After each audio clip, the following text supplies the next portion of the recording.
শাহি মশলা ছাড়া রান্না হবেই না। কে বলেছে এই কথা? আরে ভাই, মশলার কোনো হেলথ বেনিফিট আছে এটা কিন্তু সাইন্টিফিক্যালি প্রমাণিত না, বরং মশলা কিন্তু শরীরের জন্য মারাত্মক ক্ষতিকর। সো আজকে আপনাদের সাথে আমি পেশোয়ারি বিফের রেসিপি শেয়ার করবো, যেটা একদম মশলা ফ্রি রান্না, এবং এটা কিন্তু শুধু পাকিস্তান পেশোয়ারের রান্না, এবং এর টেস্ট মার্শাল্লাহ খুবই চমৎকার। আমি বেশ কয়েকবার ট্রাই করেছি, আমার কাছে খুবই ভালো লেগেছে। পরে আমি রেসিপিটা নিয়ে এসেছি, আপনাদের সাথে আজকে শেয়ার করতেছি। সো এই ঈদে একবার হলেও ট্রাই করবেন ইনশাল্লাহ। আসুন শুরু করা যাক। এইখানে আমরা 1.5 কেজি মাংস কেটে ধুয়ে গুছিয়ে নিয়েছি। সাথে মশলা হিসেবে নিয়েছি ধনেপাতা, আদা কুচি এবং গোলমরিচ, সাথে কাঁচামরিচ। আর আলুগুলো কেটে নিয়েছি মাঝখান থেকে। প্রথমে একটা প্যানের ভিতরে আমরা দেশি গাওয়া ঘি দিয়ে দিলাম, এবং তারপরে সেখানে আমরা মাংস এবং আলু দিয়ে কিছুক্ষণ ধরে ভেজে নিলাম।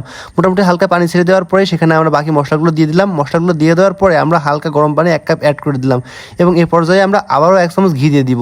ঘি দেওয়ার পরে আবারও পানি দিয়ে আমরা মোটামুটি 1.5 ঘন্টার জন্য ঢাকনা বসিয়ে দিব। মিডিয়াম ফ্লেমে 1.5 ঘন্টা রান্না করলে আপনার পেশোয়ারি বিফ রেডি।